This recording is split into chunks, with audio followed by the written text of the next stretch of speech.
অবশেষে সেই প্রতীক্ষিত মুহূর্ত এসে গেল। অবিশ্বাসের ঝড় থেমে গেছে, অহংকারের ঢেউ ডুবে গেছে ইতিহাসের অতলে।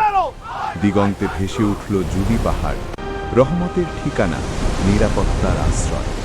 একটি বিশাল ধাক্কা, নৌকা থেমে গেল।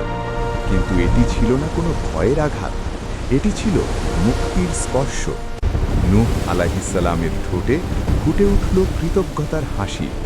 আলহামদুলিল্লাহ, আমরা পৌঁছে গেছি। এ ছিল ঈমানের বিজয়, ধৈর্যের পুরস্কার, আর জালিমদের জন্য ছিল এক চিরন্তন শিক্ষা।